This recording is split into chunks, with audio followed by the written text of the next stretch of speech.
Good morning, ladies and gentlemen. Today's episode is brought to you by Avalon Bay. If you'll remember, a few months ago, they sent me a tumble washer, like a cranking tumble washer, and that's been working great. I've been using it a lot, but they just sent me the updated, newer version, the EcoSpin. Very different premise, but still a washing machine, and still hand cranked, and still no electricity, very eco-friendly, water-friendly. So I'm gonna give you guys a little tour of the EcoSpin, show you guys how it works, and yeah, you can check it out. But this episode's been sponsored by Avalon Bay.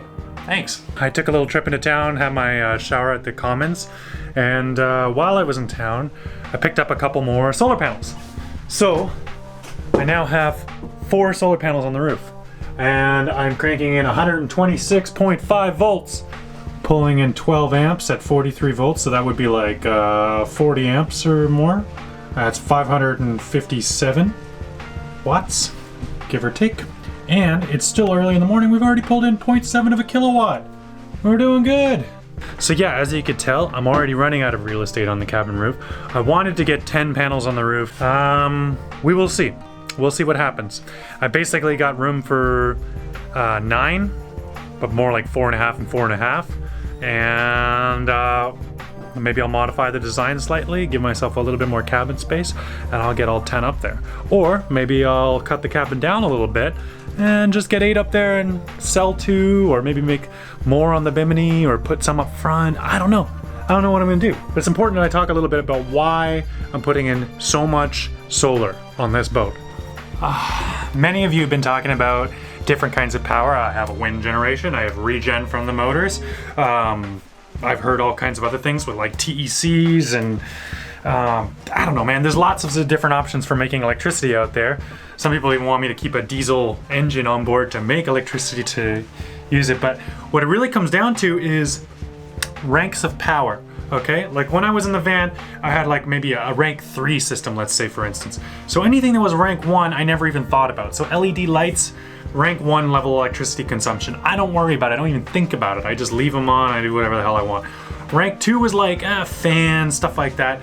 Yeah, that burned a noticeable amount. If I ran it all night or something, I would notice the difference. And then rank 3, because I had a rank 3 system, would be like running my laptop and powering power tools. I would really notice that. Now this boat, with the amount of solar I'm putting on it, it's like a rank 8, okay?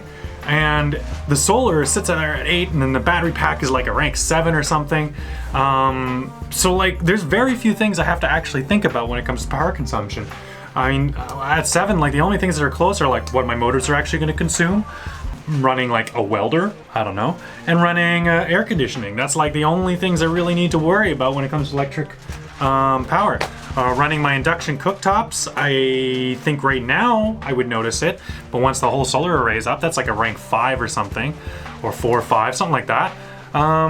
So yeah, there's just like a lot, but like a lot of their power solutions that you guys have been talking about, the wind generation, that's like a rank 2, okay?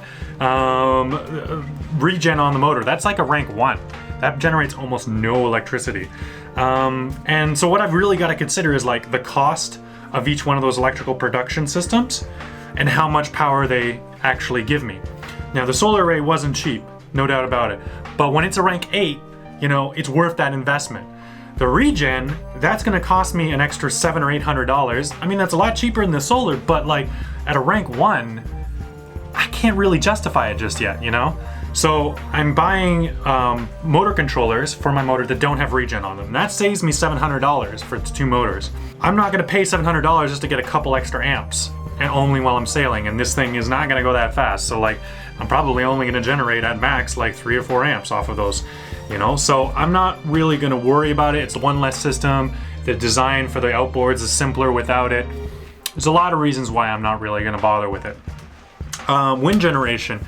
It's nice to have. I mean, it's like a rank 2 or 3. I mean, but the thing is, it's cheap, right? My wind genny was like $400, and it generates, you know, a few amps, but mostly at night, and it's kind of nice, whatever. I'm gonna keep it for now, but I'm not gonna rush into buying a second one. I think I'm gonna set up a pole for it, but down the road, I might just find that I put like I don't know, my radar up there or something like that. I'm not even gonna bother with another wind generator, because honestly, when you're cranking in 22 plus kilowatts in a day of power you know, an extra 400 or 0.4 of a kilowatt at night, that's even like, that's under perfect conditions. So I'm not overly worried about other forms of power generation. Now, it's good to have backups, and there's no doubt. And I'm gonna have a gas power generator for emergencies. That's gonna happen. My inverter's already wired for it. We're set up for it. It's gonna happen either way. Because like, that's like a $700 generator and I get a lot of amps out of it. It's money and reward, right? It makes sense. So I just wanted you guys to keep that in mind. A lot of people, when they talk about green energy, they have a lot of ideas. There's a lot of ways of making power, but nobody ever seems to talk about which ones are actually making the power. And solar right now is still king. So I'm a big fan of solar. The rest of it, exciting, interesting, but I'm sticking to solar for now. All right, let's get today started. We're getting some visitors. Champ's going nuts. You're almost falling in, buddy. You gotta calm down. It's too much. You want to climb in there to get that perimeter out of there? Oh. Yeah, I'll help him. It's even uglier somehow than the other one is. And this one's running? Yeah. All you do They're is both running. to the brim. Captain Mike has clogged up his chainsaw, so Vern's lending him a different one. We're gonna try and use that instead. Pull the choke out. Vern's a bit of a chainsaw expert. Still runs. Hold home line.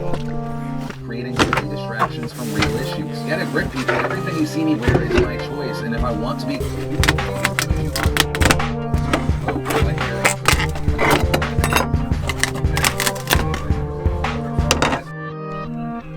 Wish I could be a novelty and watch the world make a believer out of me.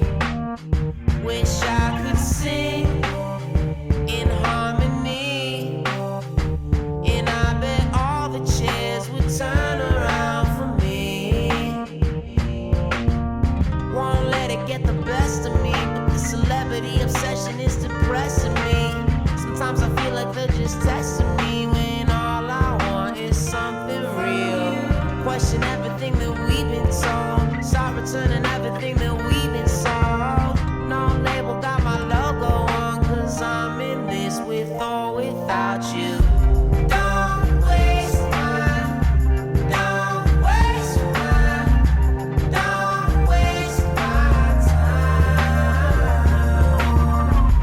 Don't waste time. Won't waste time. Don't waste my time.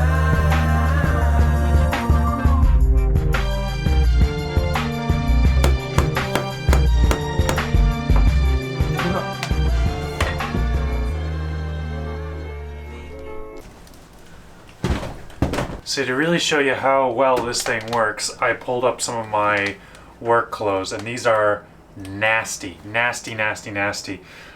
smell disgusting, and yeah, they're definitely in need of a wash. Now, the EcoSpin is a really simple machine, but it's got a lot of really smart features. First off is this locking lid. Pull this guy off. I've got some salt water in here with some soap. I'm going to add a little bit more hot water.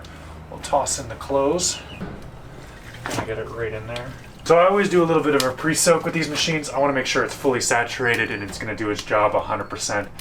But with this guy, I mean, it does a pretty good job of getting the water all the way through there. So we'll add our hot water, and I'll show you how the washing cycle works. It's important not to use boiling water. This is still made of plastic, but it's just so cold out that it looks like it's boiling. It's just warm. Oh yeah.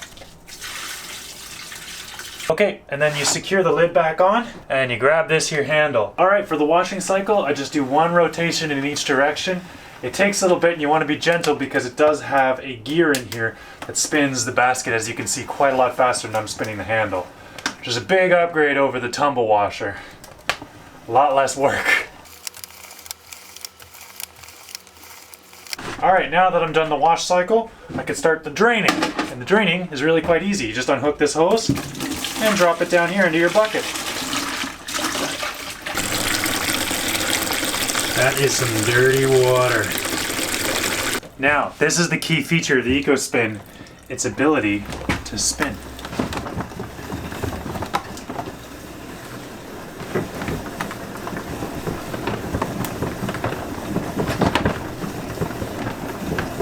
Alright, now that I'm done that, I seal up the drain tube, hook it onto this little hook right here, and I add my rinse water. Now for the rinse water, I'm using fresh water, and that should do a pretty good job of getting the salt out. Let's get the lid on here, and let's get it spinning. And just like the wash cycle, I just unhook the hose and uncap it, and away she drains. Now, for the last spin, I'm gonna get rid of every last bit of water I can, and that makes it a lot faster to dry. So, given how cold it still is, should be nice. All right. Geez, that thing was spinning pretty good.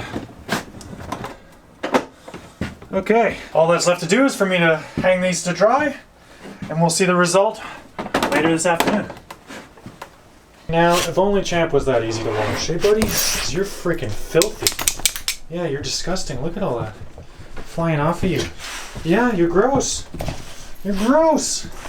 All right, let's take you for a walk, huh? Oh, yeah, let's go for a walk then.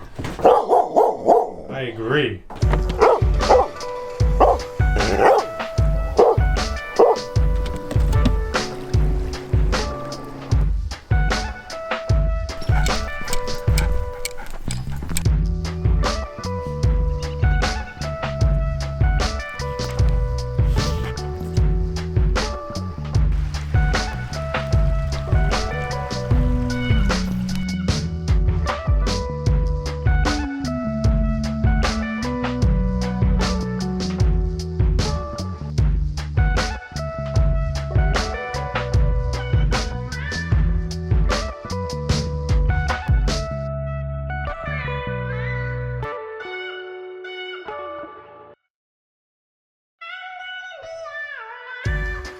This episode was sponsored by Avalon Bay. If you're interested in the EcoSpin, you can check out the link in the description and use the promo code SIMON to save 15% on the EcoSpin.